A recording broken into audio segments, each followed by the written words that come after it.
आधा घंटा पहले यहाँ आग लगी है तो हमने तुरंत यहाँ से जो मुतलिका गाड़ियाँ हैं नज़दीक तरीन स्टेशन वो भेजे। जो उन्होंने आग देखी तो उन्होंने फायर कंट्रोल रूम को बताया कि यहाँ और गाड़ियाँ भेजी। तो ऑलमोस्ट पूरा शहर हमने यहाँ लगभग 10-12 गाड़ियाँ हमने भेजी हैं। तो शुक्र है अल्लाह का, चूँकि ये बहुत ही कंजस्टेड एरिया है और यहाँ जो है ये कंबस्टिबल मटेरियल ज़्यादा है, लकड़ी के बने हुए हैं। तो शुक्र है अपर पोर्शन इन 3 मकानों की और एक मस्जिद शरीफ जो इसमें खाकिस्तर हुए हैं अपर पोर्शन उनका, तो बाकी मुल्क का प्रॉपर्टी बचाने में हम कामयाब हुए हैं।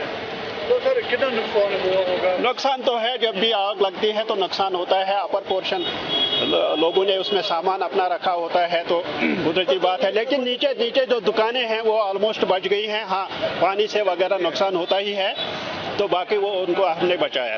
इंजरीज तो ज़्यादा नहीं है शुक्र अल्लाह का, तो ज़्यादा माइनर इंजरीज है। हमारे 2-3 सिपाही जो हैं उनको माइनर इंजरीज आई हैं, तो they are out of danger.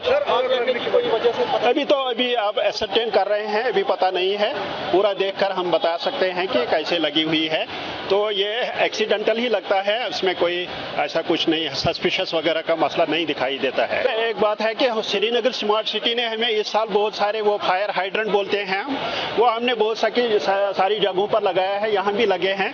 तो यहाँ दरगाह के सामने भी एक लगा है, उसमें पानी ठीक ठाक है, लेकिन कहीं पर एक्चुअली पीएचई की तरफ से कम सप्लाई आ रही है या उसमें प्रेशर कम है, उसी की वजह से वो कम पानी निकलता है। Otherwise those are functional at present. लेकिन ऐसे आग में वो तो फर्स्ट एड के तौर पर इस्तेमाल किया जाता है। हमारे पास बहुत सारी गाड़ियां हैं, हमारे पास गाड़ियों की कमी नहीं है। लेकिन एक बात है, मैं आवाम से दरखास्त करता हूं, अगर ये हमें काम अच्छी तरह करने देते ना, 3 क्या 1 ही मकान जल जाता। सर अगर आने वाले दिनों में ऐसे खुदा न खास्ता ऐसे वाक़यात होने वाले तो